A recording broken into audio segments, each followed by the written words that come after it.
sommaire de ce journal, l'Afrique se mobilise pour l'organisation de la COP16 à Riyad en Arabie Saoudite. Développement durable, la 12e conférence sur le changement climatique et le développement lancée dans la capitale économique de Côte d'Ivoire. Échangeur de l'amitié ivoiro-japonaise, le vice-président de la République de Côte d'Ivoire, Tiemoko Meïle Koné, procède à l'inauguration de la phase 2 de l'échangeur. Nous y reviendrons. Madame, Monsieur, bienvenue au journal de Business 24 Africa. Ouvrons un chapitre dédié au changement climatique en début de cette édition. Du 2 au 13 décembre 2024, les 54 pays africains se retrouveront à Riyad en Arabie Saoudite pour l'organisation de la COP16. L'objectif est de lutter contre la désertification et la sécheresse. C'est dans le cadre des préparatifs de cette COP16 que les experts de ces pays se sont retrouvés au Sofitel Hôtel Ivoire d'Abidjan le temps d'une session d'échange. Le point avec Djeko De Silva et Marius Siri. Les conséquences des effets du changement climatique sont énormes. Les populations en Afrique sont très vulnérables avec la sécheresse, les inondations et la réduction de la production agricole qui sont réelles. L'Afrique pour la prochaine COP16 des Nations Unies à Riyad en Arabie Saoudite sur la lutte contre la désertification et la sécheresse veut parler d'une seule voix. Nous sommes ici aujourd'hui réunis. Quand je dis nous sommes, c'est toute l'Afrique qui est réunie pour préparer la 16e conférence des parties à la Convention des Nations Unies sur la lutte contre la désertification et la sécheresse en vue de mutualiser nos efforts, en vue de synthétiser tout ce que nous allons faire à cette conférence des parties. Il faut que l'Afrique, le continent africain, parle d'une seule et même voix. Quels sont les projets qui peuvent être développés pour que les questions de sécheresse, les questions de lutte contre la désertification soient des questions qui soient traitées de façon durable. De façon durable, je veux dire notre façon de faire l'agriculture, notre façon de nous comporter vis-à-vis de la nature, soit des comportements éco-citoyens, parce que le désert avance. Et quand le désert avance, nos ressources naturelles disparaissent. Et quand nos ressources naturelles disparaissent, cela crée des problèmes, déplacement de populations, des populations qui n'arrivent plus à s'adonner à l'exploitation agricole, des populations qui sont confrontées à des problèmes de sécurité alimentaire. Pour les financements des stratégies de lutte contre la désertification et la sécheresse, l'Afrique devra également s'unir pour la recherche des financements. Les financements privés, donc c'est vrai, tout d'abord ça commence par de disposer d'un cadre de planification. Je pense que vous parlez beaucoup plus du climat, mais donc je vais vous ramener à la question qui nous intéresse, la restauration des terres. Donc la plupart des pays ont adopté leur cible de neutralité dégradation des terres. Ça donne une cible qui est chiffrée, un cadre de planification qui permet donc vraiment d'approcher les différentes sources de financement. Et là, déjà les fonds nationaux, donc il faut vraiment que les ministères en charge de la restauration des terres ou bien les points focaux puissent formuler du projet et donc démontrer, ils sont donc d'office, donc les projets de restauration des terres ne sont pas uniquement du projet pour la sauvegarde de l'environnement, mais aussi sont du projet de développement socio-économique. Notons que c'est en Côte d'Ivoire du 9 au 20 mai 2022 qu'a eu lieu la 15e session de la conférence des parties COP15 de la Convention des Nations Unies sur la lutte contre la désertification.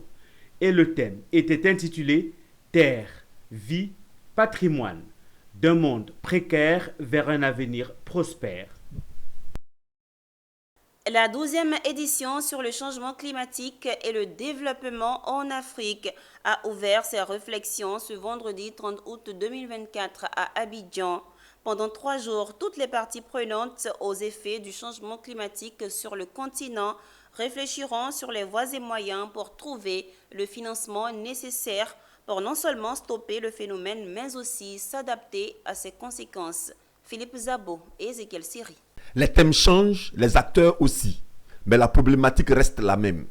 Où et comment trouver les financements pour stopper le changement climatique, réparer les dégâts déjà causés et financer les économies pour qu'elles soient plus résilientes face à ce phénomène. Selon les spécialistes, si rien n'est fait, l'Afrique consacrera 15% de son PIB aux effets du changement climatique dans les années à venir, soit plus de 400 milliards de dollars, d'où l'importance de la 12e conférence sur le changement climatique et le développement de l'Afrique. Le financement de l'action climatique revient cher. Il s'agit de financer des mesures de réduction des émissions de gaz à effet de serre et les mesures de résilience des populations aux effets du changement climatique. Les pays pollueurs ont fait la promesse d'accorder 100 milliards de dollars chaque année pour financer la résilience des populations. Malheureusement, le compte n'y est pas. Notre stratégie s'élève à 22 milliards de dollars. 22 milliards de dollars, ça fait environ 11 000 milliards de francs CFA. Mais bien sûr, vous savez que ce montant, notre budget ne peut pas le supporter. C'est pour cela que nous appelons les pays développés à nous accompagner à travers des projets que nous avons élaborés. Nous avons un portefeuille de 315 projets dont 53 sont finançables, sont bancables. Nous connaissons les solutions, mais nous avons le problème de l'argent, de financement, dans un contexte où les pays sont endettés. Donc bien sûr, il y a beaucoup de la finance innovante, il y a beaucoup de solutions qui ont, beaucoup d'entre elles ont une certaine technicité. Je parle des nouveaux mécanismes de financement, tels que les obligations bleues et vertes, qui permettent justement aux pays d'avoir des financements nouveaux. La rencontre d'Abidjan est organisée par la Commission de l'Union africaine, la Commission économique des Nations unies pour l'Afrique et la Banque africaine de développement. Le thème de cette rencontre est « Financer l'adaptation et la résilience en Afrique ». Les résolutions des travaux sont attendues par les ministres en charge du climat de l'Afrique qui se réuniront à Abidjan les 4 et 5 septembre pour parler d'une même voix lors des discussions avec les bailleurs de fonds. Il s'est ouvert dans la capitale économique de Côte d'Ivoire une rencontre initiée par 2 organisations internationales, AGRA et Jacobs Leader Africa. C'est un rendez-vous qui vise à porter la voix des jeunes jusqu'aux autorités nationales et internationales pour des actions efficaces de lutte contre les effets du changement climatique. Voyons tout cela avec Djekou De Silva et Richard Akeke dans un commentaire de Philippe Zabo. Les effets des changements climatiques dans le secteur agricole sont énormes. Cela se traduit par des tempêtes plus violentes qui provoquent des inondations, des glissements de terrain et la destruction des communautés. L'on constate également la hausse des températures, ce qui provoque la sécheresse, des feux de forêt et des pertes en vies humaines. Des fléaux contre lesquels il faut agir énergiquement pour permettre à la jeunesse de mieux s'épanouir. D'autant que le réchauffement climatique est croissant et que voilà, l'Afrique et la Côte d'Ivoire en particulier est affectée par ce dernier. L'objectif justement de cette rencontre est de pouvoir discuter avec des jeunes et à faire en sorte qu'on puisse entendre leur voix afin qu'ils puissent contribuer au plaidoyer qui est mis en place pour apporter plus d'opportunités à cette même jeunesse-là, particulièrement celle qui est aussi en Côte d'Ivoire. L'organisation internationale AGRA a pour partenaire Jacobs Leader Africa. Les 2 structures ont sollicité le plaidoyer de la jeunesse.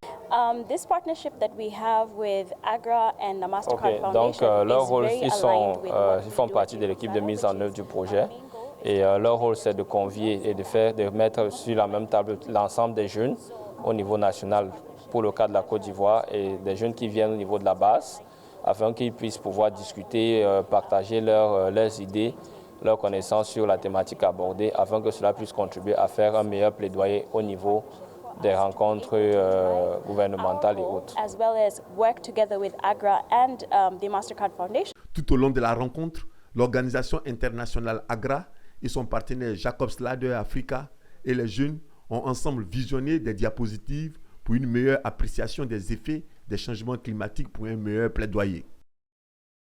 Et nous poursuivons ce journal dans le domaine des infrastructures routières. Le vice-président de la République de Côte d'Ivoire, Tiemoko Meïle-Koné, a procédé à l'inauguration de la phase 2 de l'échangeur de l'amitié ivoiro-japonaise.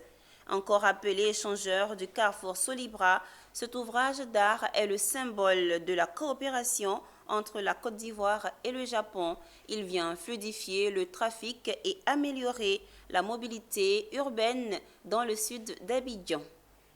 La phase 2 de l'échangeur de l'amitié ivoiro-japonaise, dénommé Carrefour Solibra dans le sud d'Abidjan, officiellement ouvert à la circulation ce vendredi. En ce vendredi 30 août 2024 à Trècheville, au Carrefour Solibra, c'est le vice-président de la République, Thiemo Komié Lekone, qui a procédé à l'inauguration de la phase 2 de l'échangeur de l'amitié ivoiro-japonaise. L'ouvrage d'art est un symbole de la coopération entre la Côte d'Ivoire et le Japon.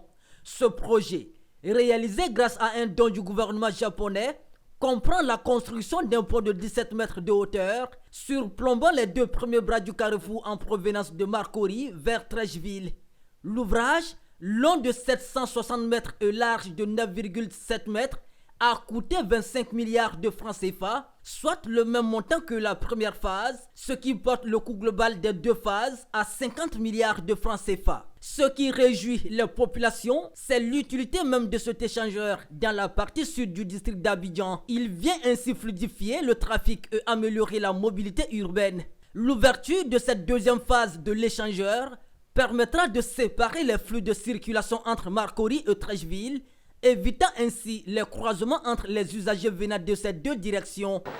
Vous comprenez donc la joie qui m'anime en prenant la parole ce matin, en cette heureuse occasion de l'inauguration de la seconde phase des travaux de l'échangeur de l'amitié ivoiro-japonaise. C'est un grand honneur pour moi de prendre part aujourd'hui à la cérémonie de remise officielle de la deuxième phase du projet d'aménagement de l'échangeur de l'amitié ivoiro-japonaise. Je voudrais d'abord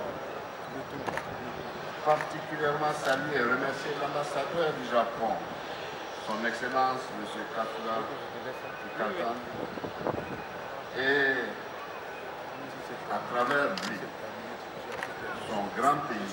Notons que la première phase, débutée en novembre 2016, avait été achevée le 16 décembre 2019. Pour améliorer davantage la fluidité du trafic sur le boulevard jusqu'à Destin, 3 autres échangeurs sont en construction.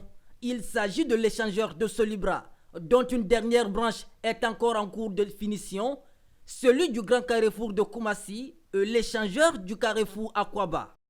KNK Consulting, cabinet de formation agréé par le FDFP, en partenariat avec le mouvement des petites et moyennes entreprises, organise durant 3 jours la 9e édition de son séminaire de formation de haut niveau. Leadership et management efficace d'équipe, c'est le thème de ce séminaire qui a vu la participation des CEO, PCA, président directeur général, top manager et membres des comités de direction. Le récit de Abel Kwao et Michel Brou. Dans la ville balnéaire de San Pedro, ces managers d'entreprise sont en séminaire de formation.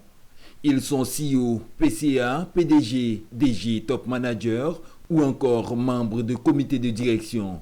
Ce qu'ils recherchent est clair. Ils veulent performer et maximiser leur chiffre d'affaires, d'où leur participation à ce séminaire organisé par le cabinet KNK Consulting, un séminaire qui est à sa 9e édition.